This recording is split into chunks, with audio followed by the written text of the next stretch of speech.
YouTube, how's it going? The Goat House is back on draft day with some trade scenarios involving NFL players that could actually be dealt during the draft here or maybe right before. So we're going to break these down. Been doing recent mock drafts. The last couple actually involved a lot of trade scenarios. That involve pick for pick trades. So those are full with those type of scenarios. We'll talk about who can trade up and trade down at the end of this video as well. We're going to be live tonight, 30 minutes before the draft starts, right here on YouTube, covering the NFL draft, predicting each pick and reacting to each pick. So hopefully you can join us for that. Go ahead and follow our Twitter for constant NFL talk and news and updates on the channel. And then we have two channels. Please subscribe to both, trying to reach that 50K goal there. And I will do one last mock draft with multiple rounds on our Twitter at some point today before the draft. So go to Twitter at GoatHouseNFL. There's a link down below in the comments and the description of every single video. It's a must follow there. First scenario, Trent Williams is one I do expect to happen. You know, a lot of these, I don't expect all of them to happen, and then there's some players that could be traded, kind of been mentioned, but if I don't include them in this video, I just really don't think they're going to be traded. But Trent Williams, has a couple different landing spots. I could still see teams like the Chargers. There's rumors about the Vikings, perhaps.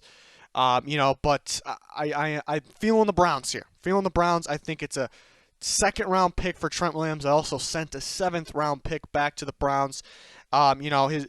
His value was probably higher. Maybe it went lower than this even, but this is kind of where I view it at. I think the Redskins lost some leverage because they waited so long, but I think they'll gain maybe a little bit back if this is during the draft, because the Browns could possibly miss out on their top tackle on their board, very possible. So that could create some, the Browns being desperate, I guess. So possibly going to Cleveland here for Trent Williams, joining his former offensive line coach in Cleveland, actually, too. That would be fantastic. And, yeah, I got Trent Williams, seventh-round pick to the Browns. And then to the Redskins, a second-round pick. And the Redskins don't have a second-round pick, so this would be fantastic for them. They can grab a receiver there, perhaps, or a replacement for Trent Williams is a possibility as well. So that's a deal that I think could happen. Trent Williams deal for sure. Yeah, a few other teams to look out for there. If teams start to miss, just like I said, if they miss out on their left tackle in the draft, maybe the Jets miss out on their guy, then I think teams pick up the phone, make the call to the Redskins, so it's something to look out for there. Speaking of the Redskins, I think they could be a team to trade for O.J. Howard here. There's a few teams, even though O.J. Howard wasn't involved in the Rob Gronkowski trade like many of us expected, the Patriots actually still could be in on O.J. Howard. Why wasn't he involved? I think they have a target in mind in the draft, but maybe only one or two targets. If they miss out on those guys, yeah, they could be calling. To me, I like the fit in Washington. They're going to gain a pick for Trent Williams. They're going to use a lesser pick here to get O.J. Howard. They do need a tight end, and they can't, why the Redskins on top of that is because they can't really afford to use an earlier pick on a tight end. Well, obviously they're going to use the second pick on Chase Young. That wouldn't be in the tight end conversation anyways. If they gain a second-round pick, it'll probably be used for a Trent Williams replacement or a receiver. In the third-round pick would probably be the opposite there. So they won't really have the ability to get one of the better tight ends, and there's very few of them in this draft. So that's why I feel that they could be in the market for a guy like O.J. Howard.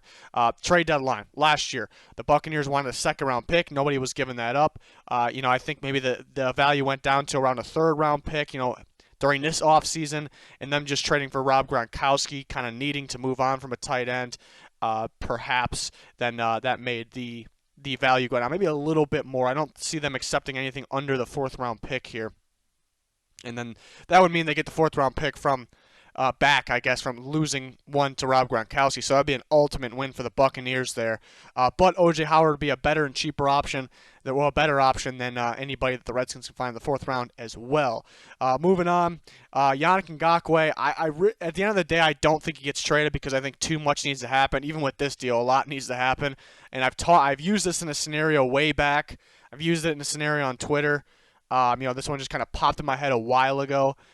So I'm kind of bringing it back. But why I think it's unlikely an Ngakoue trade happens, too much needs to happen. I think both the Jags and Ngakoue are both being stubborn, a bit stubborn. The Jags want a first-round pick. They want a first-round pick. They don't want anything less, but at the same time, he's not going to play for them, so they kind of should bring that down a little bit here. And then Yannick Ngakoue wants a ton of money, more than people want to pay for him, and the other teams are kind of on the fence about signing Clowney because he wants a lot of money, so giving up a first-round pick and paying Yannick Ngakoue, that much is – there's not going to be too many, maybe none at all, that would want to do that, because a lot needs to happen. They need to have the cap space and to be willing to take him in. They need to view him as a fit. So what I have here is a swap of picks. I don't think anybody's going to give up a first and to lose a first. So the Giants, who actually are in my mock draft yesterday, I had the Giants and the Jags kind of swapping picks here, 9-4. Then it's coming out that they have been talking. Do the Jags want to move up for a quarterback like Tua, like Herbert? Do they want to move up for a cornerback like Jeff Okudah? That's kind of the mystery. You would have to think it's one of the above there. So the swap of the pick is already in play. Why not throw Yannick Ngakoue in there? We can make it work here. The Giants, instead of gaining another pick, they can take on that pass rusher that they need, that they view as a fit, and that they can pay. They don't lose their first-round pick. They just swap 4-9, and then the Jaguars will gain a third-round pick back since they kind of want to gain a first round without giving one up for Ngakoue, but it's a swap. But they are climbing up to 4, and then they are free to do what they want at 4. I think, again, even for this deal, a lot has to happen here, including, in Ngakoue's side, that they reach a deal with the Giants. And on top of that, the Jags are only going to move to 4 if the guy they want is available. There's only one guy that they want there. I can list 3 that they could be in on, the 2 quarterbacks, Tua Herbert or Jeff Okudah, but it's going to be one of those guys they're in on. So that person has to be available at 4 for them to want to do this, obviously. So a lot does have to happen, but this one makes sense. Another one, going to the Seahawks, a trade with the Seahawks makes sense because the Seahawks are a team I think would be willing to give up a late first-round pick, and they would love to have Ngakoue. It's a need, but the problem is the cap space. Can they pay him? They can't pay Clowney right now. That's the problem. Can they pay Yannick Ngakoue? So that's the question, but I would like the Seahawks as well. The wild card team could be the Jets. There would have to be a swap of picks happening there. But moving on to another Jags player that could be dealt, Leonard Fournette. Quite a few teams that could be in on Fournette as well. I felt like the Bills made the most sense here. Bills being in win now mode. They have the young running back, Devin Singletary, they got last year. So now let's get a veteran running back that can complement him very well. To me, it made some sense there. If the Jaguars hang on to Fournette, and then lose him in free agency next year, they will get a 3rd or a 4th round pick, compensatory pick. So they'll need something in return here. I don't see it being any more than this. I don't think the Bills would give up their 2nd round pick. So it's either a 3rd and a 5th like I have here, or it possibly could be equal value with a future pick. So maybe better pick next year instead of that 5th. Or instead of that 3rd, but it's next year. So maybe 1 pick this year, 1 pick next year is what I'm getting at. But the Jags, like we just said, they could be in the market of, even if it's not involving Yannick Ngakoue, they could be interested in trading up. And they have a collection of picks to do that, but they're going to lose some of those collection of picks, perhaps, depending on who's involved in that deal, if a player's involved in that deal, like we discussed. So if they do lose the picks, this could be ideal. So they moved up, they get the picks back. It's like it really didn't happen. They will need a running back, though, and maybe a pass rusher if they do trade Ngakoue. But, I like the Bills. Other teams, and people talk about the Bucs. I just think the Bucs roll with a rookie, and they'll draft a guy to fit their offense a little better. So I like the Bills. I like the Chargers are kind of a wild card.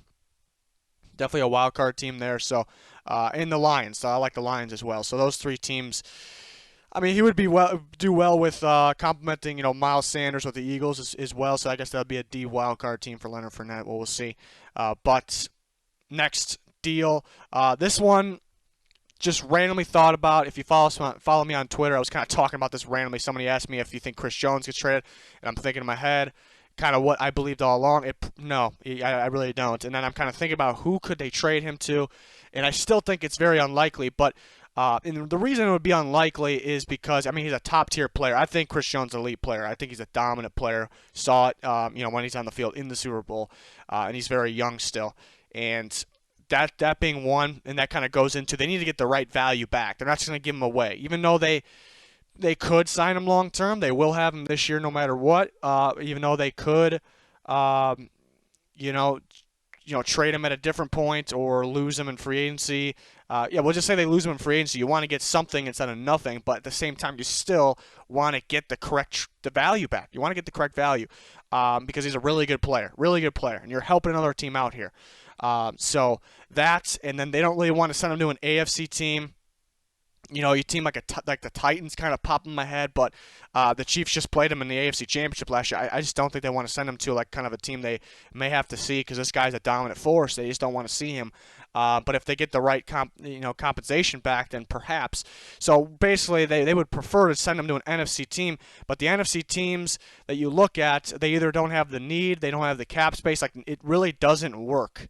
It really doesn't work, or they don't have the right draft picks. So the only team that really can make it work is the Lions. But they're not going to trade the 3rd overall pick. Even if they trade back to 5, they're not going to trade the 5th overall pick. But what is very possible, they can, in their possession, can come one of the Dolphins picks, which are 18, 26, maybe somehow both, or the 20th pick, which I think can be dealt, which is the Jaguars, because we just talked about them wanting to trade up. We talked about them trading up with the Giants. Perhaps maybe they trade up with the Lions at 3. Very possible. So those are 3 picks they could take, they could have, and those could be used for Chris Jones because it is a need. They want to play him next to Danny Shelton. He's be better than anybody they can take at that point, as well. And they can pay him. On top of all that, there's an NFC team here that can pay him. So right now, they don't have in their possession the picks that would be traded, so I don't have the exact scenario here. We kind of got to use our imagination a little bit. But if they gain, I think it's likely they can gain that 26 pick from the Dolphins. If they trade that, they'll probably have to add on their 2nd round pick as well. If not, their 3rd. If it's the 20th pick from the Jags, they'll probably have to add on the same situation. If it's the 18th pick, they may not have to add on a whole bunch with that. Maybe just the 18th pick. And if they took Derek Brown with their 5th pick, we all can say they're probably not doing this. If they took Jeff Okudah with the 5th pick, 3rd, whatever it is, then it's a possibility, and it'll be well worth it for the Lions. So really, just looking at the numbers, looking at the fit, the need, the picks that could be available for every single team. When determining any trade I ever do, the Lions were really the only one that made sense to me at this point. But things, really not at this point. Again, things need to happen. So, unlikely, but I found this very interesting. And I still, even slight, but I still find it a possibility here. Next up, Marquise Goodwin. Number of teams that can take him for a late round pick. I think the Broncos could be an option. Think about the Raiders and the Jets, but the Raiders and the Jets already kind of have these depth guys that kind of want to go big, get a big time receiver. The Broncos also want to get a big time receiver in the draft early on, and they may still grab one on top of trading for Goodwin late. They grab one receiver early, trade for Goodwin late, 5th round pick. Perhaps maybe they can't take that receiver. The best receiver available doesn't really fit that pick. They want to take a lineman. They want to take a corner, whoever it may be. They take a receiver or 2 in the middle rounds, and they're not as comfortable because nothing's sure thing. They can take good ones. So the Broncos made some sense to me. There's quite a few teams, obviously, that could. 5th round pick.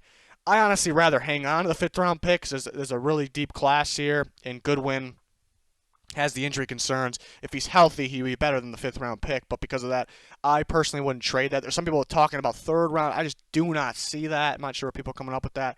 If somehow the Niners can get that, ridiculous. Yeah, anything better than the 5th. But I think that 5th, 6th range, to me, makes sense. So the Broncos are a team I would look out for. Let's take a look at the teams that could trade up, and then we'll take a look at some teams that could actually trade down on day 1 of the NFL draft here. Teams looking to trade up, perhaps, and there's always those sneaky teams that we just don't hear about that could surprise us all and trade up, but these are the teams that I think are more likely. You look at the Dolphins, pretty obvious reasons here. Looking to move up to maybe 3, the line spot to get their quarterback of their liking. Could move up to 4. We could see a 1-spot trade up. It's very possible here where the Giants pick. And then we've heard that they would like to move up to 1 to get Burrow. They're trying to collect a package of picks to make that appealing for the Bengals. But Don't think that one happens, but they are definitely a team to look out for trading up. The Chargers, same situation. They want to, the Dolphins, Chargers basically bidding against each other, battling against each other here to get up and get their quarterback on the top of their board. So you look at, again, picks 3 and 4 for the Chargers, but now you throw the Jaguars in that mix, and that's a team picking 9 with another first-round pick as well. That could be looking to move up, and it could be for a quarterback to hop over the Dolphins, Chargers, get their quarterback, or it could be, to get their cornerback, Jeff Okudah, perhaps. So it's another team to look out for, getting to that 3 or 4 spot. And then you look at the Falcons. We've heard they want to move up. We've heard they want to move up to 2 to get Chase Young. Going to be unlikely. They want to move up in the top 5 to get Okudah, perhaps. Or maybe it's Isaiah Simmons.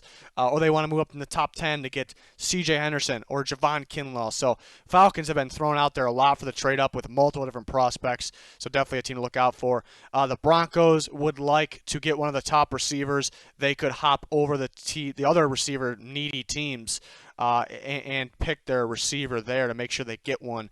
To take them to the next level there. In the Bucs, another obvious one, because the Bucs are maybe a tackle away from being. We know they're a contender at this point. It's a good-looking team there, but adding a tackle really could put them at a strong contender. And we know the run on the tackles will occur, the 4 top tackles, and they will be gone by the Buccaneers pick. So if they really want one, and we can't really view all 4 as a fit, so only some of them, if they really want their guy or one of their guys, they're definitely going to have to move up. The Eagles, just like the Broncos, want to get up for a top receiver. Problem with the Eagles are it's tough to find a spot where they actually can trade up above those teams without kind of going up a lot and giving up a lot, and the Eagles do not want to do that. So they're kind of banking on one of those top receivers to maybe drop a little bit so they don't have to give up a whole bunch and don't have to trade up too far.